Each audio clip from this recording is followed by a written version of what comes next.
پچھلی ملاقات میں ہم نے آپ کو بتایا کہ کیسے حسین ابن علی کو عراق کے شہر کوفہ بلانے کا پیغام بھیجا گیا اور کیوں حسین نے حج سے عین پہلے مکہ چھوڑ دیا۔ حسین ابن علی کے بھائی مسلم نے خط لکھا اور انہوں نے بھی اپنے بھائی کو حسین ابن علی کو کوفہ آنے کے لیے مشورہ دیا اور پھر حسین ابن علی مکے سے کوفے کے سفر پر نکل پڑے۔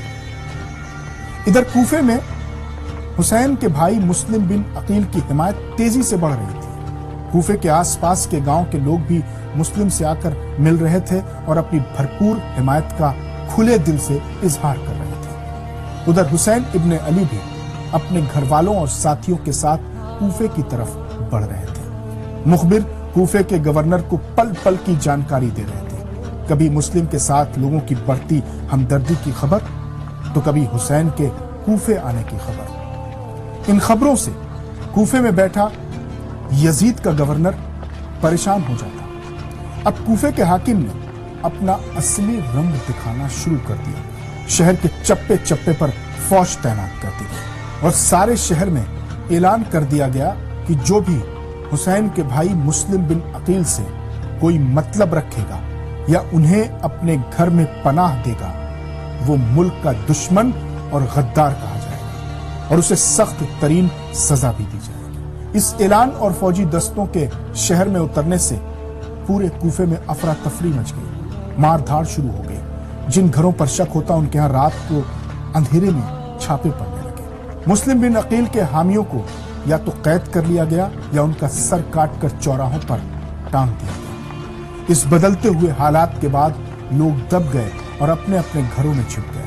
لوگ مسلم بن عقیل اور امام حسین سے کیے ہوئے وعدوں کو بھول گئے۔ سارے شہر پر یزیدی فوج کا غلبہ اور قبضہ ہو گیا۔ شہر کی ایسی ناکے بندی کی گئی کہ کوئی بھی خبر باہر نہ جانے پائے۔ ادھر حسین ابن علی ان حالات سے بے خبر کوفے کی طرف بڑھتے جا رہے تھے۔ کوفے کے قریب پہنچنے سے پہلے امام حسین نے کوفے والوں کو ایک اور خط لکھا جس میں لکھا تھا کہ تمہارے اتحاد اور عزم کی پختگی پر بہت خوشی ہوئی ہے اور میں مکے سے روانہ ہو گیا ہوں۔ کچھ ہی دنوں کے بعد میں تمہارے بیچ رہوں گا۔ یہ خط حسین ابن علی نے اپنے ساتھی قیس بن مسہر کے ہاتھوں روانہ کیا، لیکن دشمن کا جال بہت مضبوط اور بڑا ہو چکا تھا۔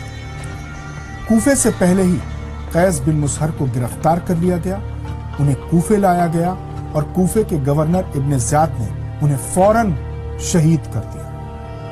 ادھر کوفے کے گورنر ابن زیاد نے ایک چال چلی، اپنے کچھ سپاہیوں کو لے کر شہر سے باہر نکل گیا۔ شہر سے باہر آ کر اس نے ایک قافلہ بنایا، خود کالے کپڑے پہنے اور سب کو پہنائے، سب کے منہ پہ بھی کپڑے باندھے گئے اور خود امام حسین بن کر کوفے میں داخل ہو گیا۔ کوفے والوں نے سوچا کہ شاید امام حسین آ گئے ہیں۔ ڈرے سہمے اور مایوس لوگوں میں جان آ گئی، انہیں زندگی مل گئی۔ خبر پھیل گئی کہ حسین ابن علی کوفے آ چکے ہیں۔ لوگ بے قابو ہو کر گھروں سے روتے پیٹتے باہر نکل آئے۔ ابن زیاد دھیرے دھیرے خاموشی سے آگے بڑھتا گیا اور اپنے فوجیوں سے کہتا گیا کہ ان چہروں کو غور سے پہچان لو، ایک ایک پر نظر رکھو، یہ سب حسین ابن علی کے طرفدار ہیں۔ ادھر لوگ ابن زیاد کو حسین ابن علی سمجھ کر نعرے لگا رہے تھے اور استقبال کر رہے تھے۔ جب یہ قافلہ مسجد کے قریب پہنچا تو ابن زیاد نے چہرے سے نقاب ہٹا دیا۔ لوگ حیران رہ گئے، لوگوں میں خوف پھیل گیا، ادھر ادھر بھاگنے لگے، لیکن فوجیوں نے ایک ایک کو قتل کرنا شروع کر دیا یا قید کر دیا۔ حسین کو خوش آمدید کہنے والا کوفہ قبرستان بن گیا۔ مسلم بن عقیل ہانی بن عروہ کے ہاں روپوش ہو گئے، ان کی تلاش میں جاسوس لگا دیے گئے۔ بہت لوگوں پر ستم ڈھائے گئے لیکن کسی نے ان کا پتہ نہیں بتایا۔ دراصل کسی کو پتہ ہی نہیں تھا کہ مسلم بن عقیل کہاں ہے۔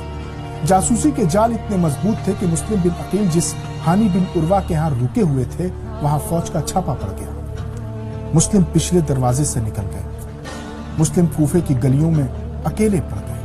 ابھی تک انہیں کسی نے پہچانا نہیں، لیکن باہر کا ماحول دیکھ کر انہیں اندازہ ہو گیا کہ ان کی جان کو کتنا بڑا خطرہ ہے، مگر اس سے زیادہ پرواہ انہیں اپنے بھائی حسین کی تھی جو ان حالات سے بے خبر کوفے کی طرف بڑھ رہے تھے۔